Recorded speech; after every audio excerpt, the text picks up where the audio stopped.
Hello everyone, मेरा नाम श्वेता सुहाग है।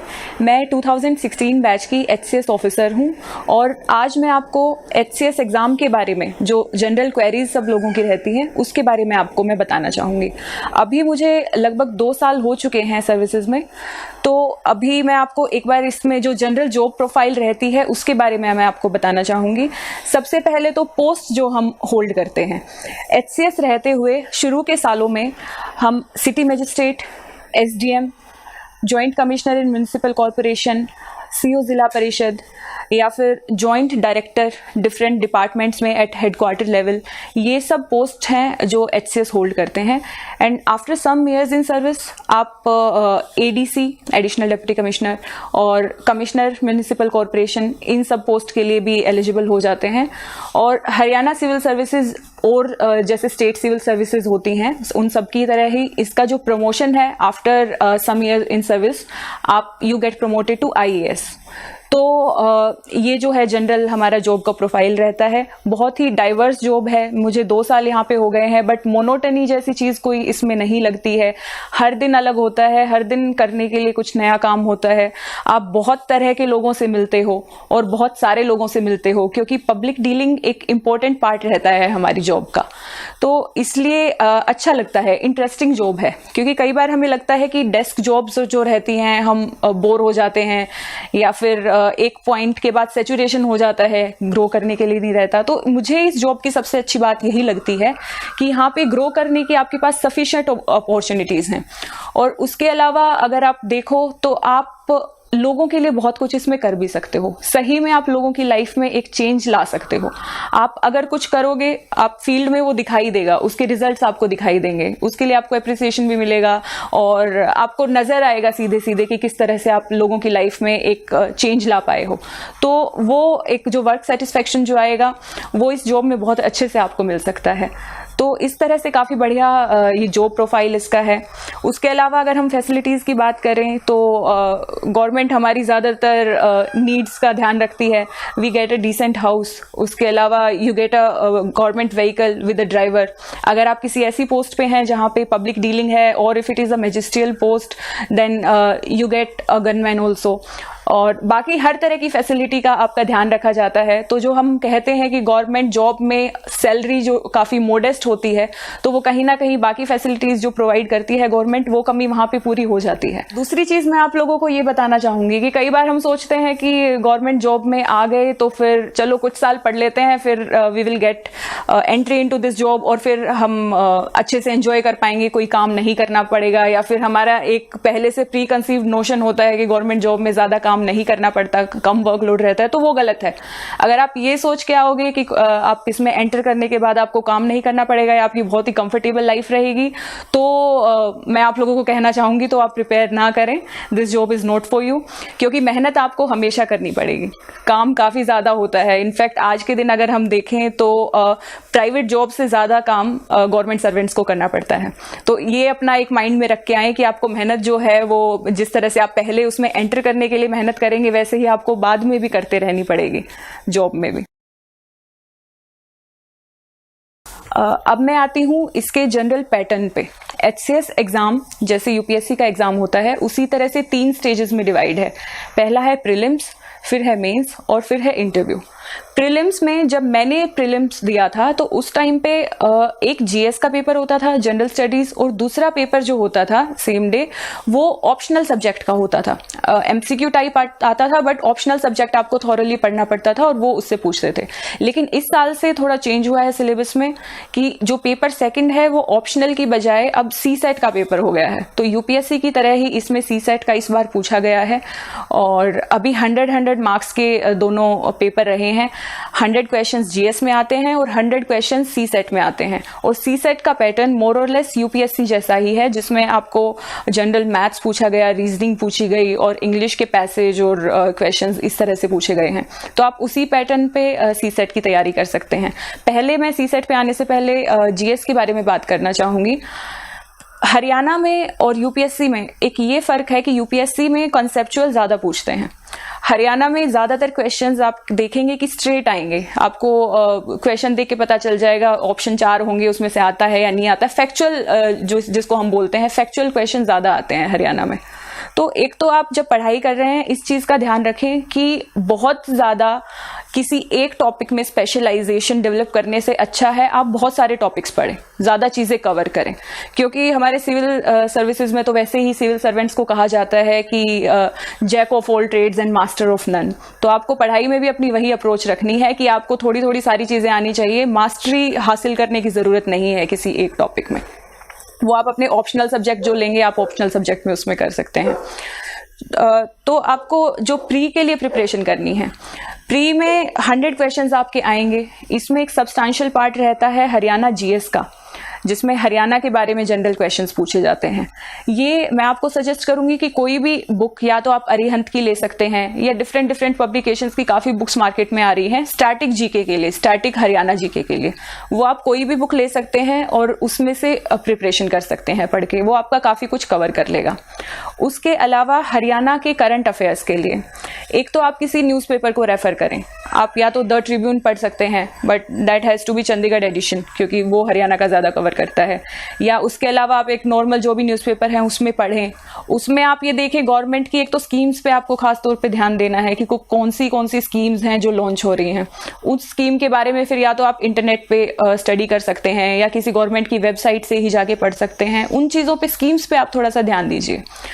और इसके अलावा आजकल हम देख रहे हैं काफ़ी सारी यूट्यूब वीडियोस भी आती हैं, तो आप किसी भी एक चैनल की वीडियोस, मैं यही सजेस्ट करूंगी किसी भी एक चैनल की वीडियोस जो हैं वो आप देखें। वो आपका मोर और लेस पूरा सिलेबस जो है और करंट अफेयर्स हैं वो कहीं ना कहीं इसको कवर कर देंगे, तो आप उसके लिए भी वहाँ से भी रेफर कर सकते हैं। इसके अलावा आपको जो नॉर्मल सब्जेक्ट रहते हैं, अब हम जो स्टैटिक पार्ट रहता है उसमें आते हैं। करंट का तो ये हो गया। उसके अलावा आप नेशनल जो करंट अफेयर्स हैं वो भी आप कवर कर सकते हैं। स्टैटिक पार्ट की अगर हम बात करें तो सबसे पहले मैं आप लोगों को यही सजेस्ट करना चाहूँगी कि एनसीईआरटी से आप लोग स्टार्ट करो। Start with 6th class NCERTs and go up to 10th और 12th। 10th की तो एटलीस्ट 10th तक तो एटलीस्ट करनी ही है। वो आप एनसीईआरटीज करो, और इसमें सबसे ज़रूरी है हिस्ट्री की एनसीईआरटीज एंड ज्योग्राफी की तो 11th और 12th की एनसीईआरटीज भी बहुत इंपॉर्टेंट हैं, तो वो ज़रूर करें आप। उसके अलावा कुछ हमारी ऐसी बुक्स होती हैं जो बेसिक बुक्स हैं जो आप कर सके, क्योंकि मैं यूपीएससी की प्रिपरेशन कर रही थी जिस time when I appeared for HCS exam, तो मैं उसी पैटर्न पे और वही वाली बुक्स रेफर कर रही थी। तो आपकी कुछ कॉमन बुक्स होती हैं, जैसे पॉलिटी के लिए सब लोग एम लक्ष्मीकांत पढ़ते हैं, तो वो एक बहुत ही अच्छी बुक है and that is more than sufficient. आप वो पढ़ लोगे तो उससे बाहर पॉलिटी का कहीं से नहीं आएगा, वो आपके लिए सफिशिएंट है। इसी तरह से मॉडर्न इंडिया के लिए, मॉडर्न हिस्ट्री के लिए हम लोग स्पेक्ट्रम की मॉडर्न इंडिया पढ़ते हैं, वो भी काफ़ी अच्छी बुक है, कंसाइज है, और वहाँ से आप कवर कर लोगे तो आपका मोरलेस पूरा ये हो जाएगा कवर। साइंस की हम बात करें तो साइंस में हरियाणा में जैसा देखा गया है, करंट की बजाय स्टैटिक पार्ट और बेसिक थ्योरेटिकल पार्ट ज़्यादा पूछा जाता है। उसके लिए what you can do, you can refer to NCERTs and उसके अलावा ल्यूसेंट या फिर अरिहंत या फिर इस तरह की जो भी बुक्स आती हैं जीके की जनरल, उसमें जो साइंस का पोर्शन आता है you can cover from there. वहाँ से आपका काफ़ी कुछ थ्योरेटिकल पार्ट और फैक्चुअल पार्ट कवर हो जाएगा, और उसी तरह के क्वेश्चन आप देखोगे कि एग्जाम में पूछे जाते हैं। ज्योग्राफी एक इम्पॉर्टेंट है, ज्योग्राफी का मैंने आपको बता दिया। एनसीईआरटीज आप कर सकते हो। उसके अलावा मैंने इंडियन ज्योग्राफी पे स्पेशल मैं ध्यान दे रही थी फॉर यूपीएससी, उसके लिए मैंने पेरियार की इंडियन ज्योग्राफी आती है वो पढ़ी थी। उसके अलावा मैंने विजार्ड की ज्योग्राफी भी पढ़ी थी, जो वैसे तो एनसीईआरटीज का जो है एनसीईआरटी को ही कंपाइल करके उसको विजार्ड की ज्योग्राफी बनाया गया है, तो दैट इज़ ऑप्शनल, वो आप पढ़ना चाहते हैं या नहीं पढ़ना चाहते, that is up to you. Economics के लिए मैं श्री राम आईएएस के नोट्स रेफर करती थी, और उसके अलावा मैंने रमेश सिंह भी पढ़ी थी। तो रमेश सिंह ज़्यादा थ्योरेटिकल है, और श्री राम आईएएस में फ़ायदा ये है कि उसमें करंट अफेयर आपको बड़े अच्छे से दे रखे हैं। वो आपका थ्योरेटिकल पार्ट के साथ साथ करंट भी कवर कर देगी, और वो आपका प्री व्यू पॉइंट से ही करेगी। वो यूपीएससी के लिए भी बहुत अच्छी है, और आप हरियाणा में इतना ज़्यादा स्पेशलाइज नहीं पूछेंगे इकोनॉमिक्स के बारे में, तो आप शुरू में एनसीईआरटी से स्टार्ट कर सकते हैं, और उसके बाद आप रमेश सिंह या फिर इस तरह की कोई बुक श्री राम आईएएस वगैरह रेफर कर सकते हैं। एनवायरनमेंट के लिए मैंने जो हम यूपीएससी में स्टैंडर्ड बुक रेफर करते हैं शंकर आईएएस वही पढ़ी थी। उसके अलावा मैं नेशनल करंट के लिए विजन आईएएस के नोट्स से रेफर करती थी और मंथली जो मैगजीन्स उनके आती हैं वो पढ़ती रहती थी। तो आप इतना सिलेबस कर लोगे तो हरियाणा के लिए तो ये मोर देन सफिशिएंट है, इससे बाहर से कहीं से नहीं आएगा। उसके बाद आता है सी सेट का पेपर। सी सेट का पेपर जैसे हमें पता है उसके लिए प्रैक्टिस की सबसे ज़्यादा ज़रूरत है। आप उसके कुछ प्रीवियस ईयर क्वेश्चन पेपर्स उठा सकते हैं, वहाँ से प्रैक्टिस कर सकते हैं। उसके अलावा बहुत सारी टीएमएच की जैसे मॉडल टेस्ट पेपर्स आते हैं और कई पब्लिकेशंस के आते हैं, तो आप कोई भी वो उठा के और वहाँ से जितना ज़्यादा प्रैक्टिस करेंगे सी सेट में आपके उतना प्रोफिशिएंसी डेवलप होगी। हरियाणा में सी सेट स्कोरिंग रखा गया है, तो आपकी जो स्कोर जो रहेगा वो इसमें काउंट होगा। तो इसलिए मैं आप लोगों को सजेस्ट करूंगी कि जीएस के साथ साथ सी सेट पे भी खास ध्यान दें, क्योंकि सी सेट में ज़्यादा चांसेस हैं कि अगर आप अच्छे से आप तैयारी करेंगे तो इसमें आपका ज़्यादा एज मिलेगा। इसके बाद मैं आती हूँ हरियाणा मेंस पे। मेंस में हरियाणा में जो आपको 2 सब्जेक्ट ऑप्ट करने पड़ते हैं, अनलाइक यूपीएससी जहाँ पे सिर्फ आपको एक ही ऑप्शनल लेना होता है। तो मैंने जो 2 सब्जेक्ट लिए थे, मेरा एक सब्जेक्ट था पब्लिक एडमिनिस्ट्रेशन और दूसरा सब्जेक्ट था सोशियोलॉजी। मेरा जबकि बैकग्राउंड साइंस में रहा है, but I opted for these subjects. और ये आपकी पर्सनल चॉइस है। बहुत बार हमारा क्वेश्चन यही रहता है कि सब्जेक्ट कौन से लें, हम ह्यूमैनिटीज़ के सब्जेक्ट लें या साइंस के सब्जेक्ट लें, स्कोर किस में ठीक रहता है। तो वो आप अपने अकॉर्डिंग डिसाइड करें। ऐसा कुछ नहीं है, कोई हार्ड एंड फिक्स रूल नहीं है कि ये सब्जेक्ट आप लोगे तो बहुत अच्छे आपके मार्क्स आ जाएंगे। आप कोई भी सब्जेक्ट लो जो आपको कंफर्टेबल लगता है, जिसमें आपको लगता है जिसमें थोड़ा सा इंटरेस्ट है, आपको लगता है आप इसके बारे में पढ़ाई कर लोगे डिफरेंट बुक्स से, या फिर आप जिसके बारे में इंफॉर्मेशन कंपाइल करने में इंटरेस्ट रखते हो, ऐसा आपको सब्जेक्ट लेना चाहिए और उसकी तैयारी करनी चाहिए। ये एक मिथ होता है कि साइंस सब्जेक्ट ज़्यादा स्कोर कर लेगा या फिर ह्यूमैनिटीज़ का ज़्यादा कर लेगा। तो आप कोई भी सब्जेक्ट लो, उसकी अच्छे से प्रिपरेशन करो। तो मैंने आपको बता दिया मेरे ये 2 सब्जेक्ट ऑप्शनल थे। उसके अलावा हरियाणा में हिंदी और इंग्लिश भी 100 मार्क्स में आते हैं और ये दोनों ही स्कोरिंग होते हैं। यूपीएससी में ये केवल क्वालिफाइंग होते हैं, बट हरियाणा में ये स्कोरिंग है, तो उस पे भी आपको ध्यान देने की ज़रूरत है। उस पे मैं आती हूँ। पहले हम एक बार पेपर का देख लेते हैं कि कितने इसमें पेपर होते हैं। तो इसमें 2 तो ऑप्शनल के पेपर होते हैं जो 150 मार्क्स ईच रहेगा। 2 पेपर इसमें, एक हिंदी का और इंग्लिश का रहेगा और एक पेपर जीएस का रहेगा।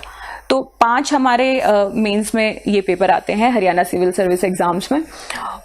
इसमें मैं आप लोगों को सजेस्ट करूंगी कि आप जीएस पे कम ध्यान दें और ज़्यादा ध्यान आप ऑप्शनल सब्जेक्ट्स पे और हिंदी और इंग्लिश पे दें, क्योंकि जीएस का अगर हम कॉस्ट बेनिफिट एनालिसिस निकालते हैं तो वो कहीं ना कहीं थोड़ा कम आता है। उसके लिए हमें बहुत सारी चीज़ें कवर करनी पड़ती हैं और वो आएंगे लेकिन एग्ज़ाम में केवल 100 मार्क्स में। तो इस तरह से अगर आप ज़्यादा मेहनत या तो आप इंग्लिश हिंदी लैंग्वेज पेपर में करेंगे और ऑप्शनल पेपर में करेंगे तो वो कहीं ना कहीं आपके लिए ज़्यादा फायदेमंद होगा। दूसरी चीज़ हम एक कई बार फिक्र करते हैं, मेरे पास क्वेरीज इस तरह से आती हैं कि पेपर राइटिंग किस तरह से करनी चाहिए, पेपर राइटिंग की कोई स्पेशल टेक्निक है क्या, हमें किस तरह से आंसर ड्राफ्ट करने हैं, कैसे लिखना है। तो सबसे मेन चीज़ जो है वो ध्यान में यही रखनी चाहिए कि आप अपनी कंटेंट पे पकड़ रखो। अगर आपका कंटेंट अच्छा है तो आपका आंसर राइटिंग और ड्राफ्टिंग वैसे ही सिंप्लीफाई हो जाएगा। आपका कंटेंट अगर आपके पास है लिखने के लिए, आपके पास फैक्ट्स हैं, एग्जाम्पल्स हैं या फिर 2 कंपैरेटिव चीज़ें हैं, तो आप उसको क्वेश्चन को बहुत ही एनरिच कर देते हो और वो बहुत अच्छे से लिख पाते हो कि आप उसमें स्कोर जो है आपका खुद ब खुद काफ़ी अच्छा आ जाता है। उसके अलावा हमें मेंस में हम कुछ चीज़ों का ध्यान रख सकते हैं, जैसे कि एक हम अपना आंसर ड्राफ्ट करते हुए कोशिश करें कि एक तो पॉइंट फॉर्म में रखें या फिर उसको हेडिंग और सब हेडिंग यूज करके उसमें कर सकते हैं। उसके अलावा हम जितने ज़्यादा उसमें एग्जाम्पल्स डालेंगे, ऑब्वियसली रेलिवेंट एग्जाम्पल्स डालने हैं, तो जितने एग्जाम्पल्स डालेंगे उतना वो अच्छा लगेगा एग्जामिनर को। अगर आपके फैक्ट्स वगैरह आप उसमें कुछ डाल सकते हो, आपको पता है, तो फैक्ट्स भी डालें, वो भी काफ़ी अच्छा लगता है। मैंने क्या किया था, मैं काफ़ी टाइम से जो न्यूज़पेपर वगैरह पढ़ती थी तो I had maintained a separate booklet for my self. उसमें किसी भी तरह का मुझे अच्छा एग्जाम्पल कोई दिखता था या अच्छा कोट दिखता था या अच्छी कोई स्टडी दिखती थी तो वो मैं उसमें नोट कर लेती थी। मैंने उसको डिवाइड किया हुआ था, like one is for medical field, one is for computer and technology, another is for economics. तो उसके मैं एग्जाम्पल वहाँ पे सोर्ट करती रहती थी और बाद में एग्जाम से पहले मैंने उसको रिवाइज कर लिया था। तो मेरे पास काफ़ी ज़्यादा फोल्डर मटेरियल था कि अगर टेक्नोलॉजी पे कुछ क्वेश्चन कोई पूछा जाता है तो मेरे पास कई सारे एग्जाम्पल थे जो मैं वहाँ पे कोट कर सकती हूँ, कई सारी स्टडीज़ थी जो मैं वहाँ पे लिख सकती हूँ। तो इस तरह से आप करोगे तो आपके आंसर जो हैं वो ज़्यादा एनरिच फील होंगे और पेपर जो भी चेक करेंगे उनको भी अच्छा लगेगा कि हाँ ये काफ़ी अच्छा लिख रखा है, you will definitely get more marks. ये चीज़ आप कर सकते हैं।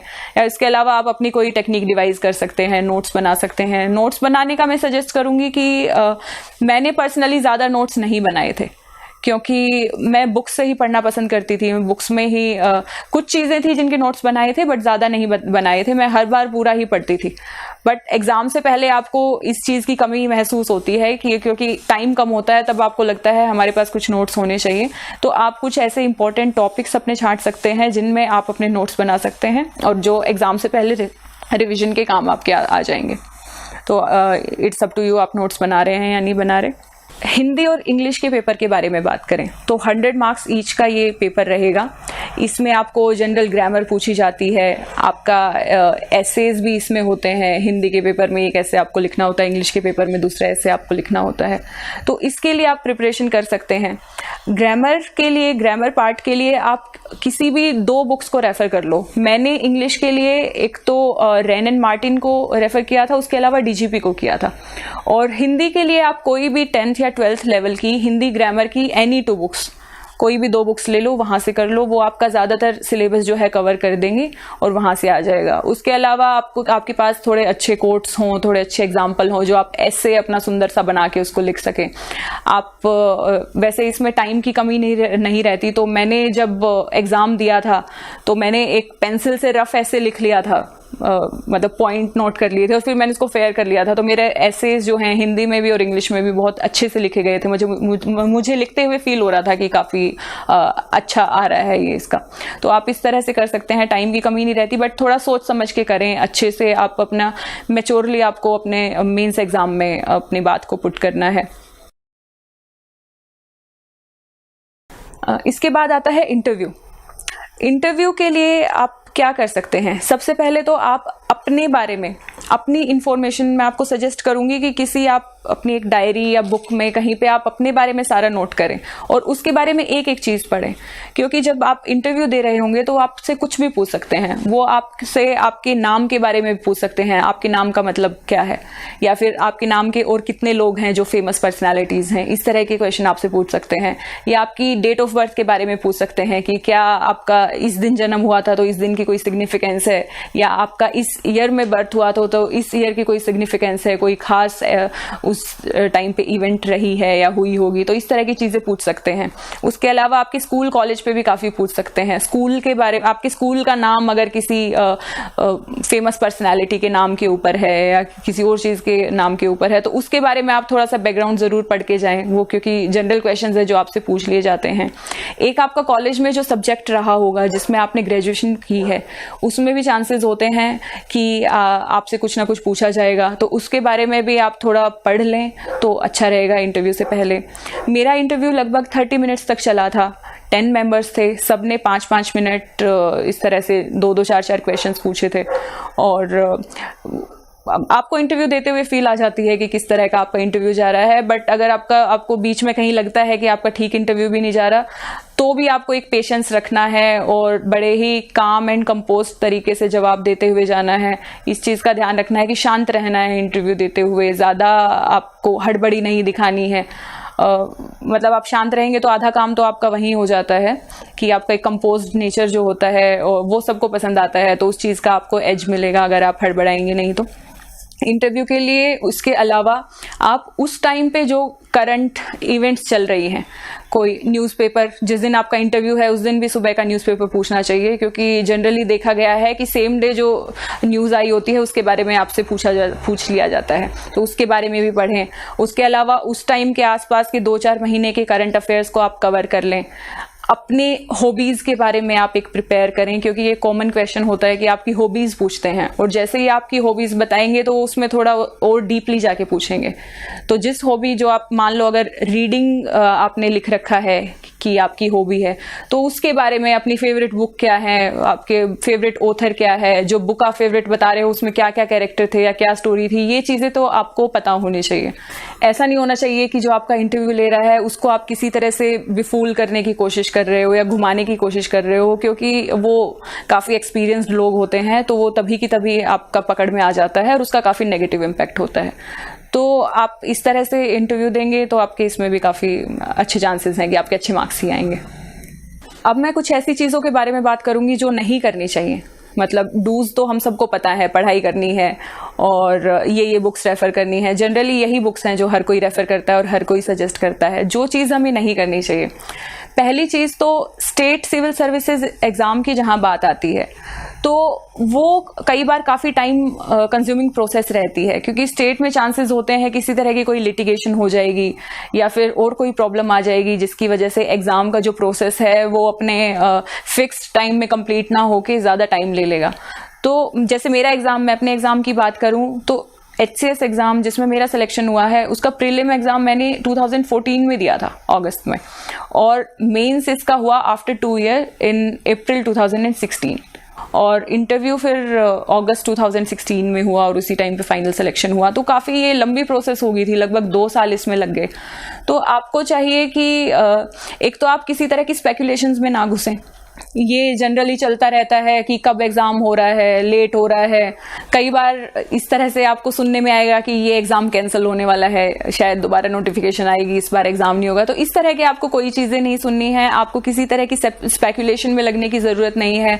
आप बस अपनी पढ़ाई से मतलब रखें और सोशल मीडिया से दूर रहें। सभी लोग सजेस्ट करते हैं बट करना बड़ा मुश्किल होता है, हम रह नहीं पाते। पर मैं अपनी बात करूं तो मैंने आफ्टर सिलेक्शन ही सोशल मीडिया का यूज़ शुरू किया। उससे पहले फेसबुक, व्हाट्सएप तक नहीं था मेरे पास। सोशल मीडिया से बिल्कुल ही कट ऑफ थी मैं तो आप अगर खुद पे कंट्रोल रख सकते हैं कि आप पढ़ाई जिस टाइम पे कर रहे हैं बिल्कुल भी फ़ोन ना छुएं, बिल्कुल भी किसी तरह की सोशल मीडिया आपके लिए डिस्ट्रैक्शन नहीं बनती है तो ठीक है। पर जनरली ऐसा कर नहीं पाते, कहीं ना कहीं वो डिस्ट्रैक्शन बन जाती हैं। तो मैं आपको सजेस्ट करूंगी कि कुछ टाइम उसको बंद रख लें, उससे ज़्यादा फर्क नहीं पड़ता, वो आपके लिए बेनिफिशियल ही साबित होगी। उससे आप बेटर फोकस तरीके से अपने पढ़ाई पे ध्यान दे पाएंगे। एक और क्वेश्चन जो ज़्यादातर लोग पूछते हैं वो ये होता है कि कोचिंग कितनी ज़रूरी है, कोचिंग लेनी चाहिए या नहीं लेनी चाहिए, या बिना कोचिंग के हो सकता है या नहीं हो सकता। तो मैं अगर अपनी बात करूं तो मैंने कोई कोचिंग नहीं ली थी। मैंने सिर्फ अपने ऑप्शनल सब्जेक्ट में से एक सब्जेक्ट की कोचिंग कुछ टाइम के लिए की थी, उसके अलावा सारा मैंने खुद ही कवर किया था। तो ये कोचिंग लेना या ना लेना किसी तरह की कोई प्रॉब्लम नहीं है, ये आपकी पर्सनल चॉइस पे डिपेंड करता है। आप चाहते हो कि आपका रूटीन बेटर तब बन पाएगा जब आप कहीं क्लास में जा रहे हो या फिर आपका वो एनवायरनमेंट मिल रहा है तो आप कोचिंग ले सकते हो, वरना बिना कोचिंग के भी आप इजीली कवर कर सकते हो, क्योंकि बुक सारी आपको पता है। आजकल तो बहुत सारे वीडियो चैनल्स इस तरह के आ गए हैं जो आपको कोचिंग क्लासेस की तरह ही सारे टॉपिक्स पढ़ाते हैं और सिखाते हैं। वो इंटरनेट की भी आप अच्छे से हेल्प ले सकते हो इस चीज में। तो कोचिंग नहीं ले पाना किसी भी तरह का हिंड्रेंस नहीं है, आप बिना कोचिंग के भी आराम से सारी चीजें कवर कर सकते हो। और एट द एंड मैं सबको विश करना चाहूँगी अ वेरी गुड लक, क्योंकि अभी हरियाणा सिविल सर्विसेज का प्री एग्ज़ाम ऑलरेडी कंडक्ट हो चुका है और जल्दी ही मेंस एग्ज़ाम आने वाला है। तो आप सब लोग बहुत अच्छे से पढ़ाई करें और मैं उम्मीद करती हूँ कि आप में से कुछ लोग मेरे कोलीग्स बन के जल्दी ही फील्ड में हमारे साथ आएंगे। Thank you so much.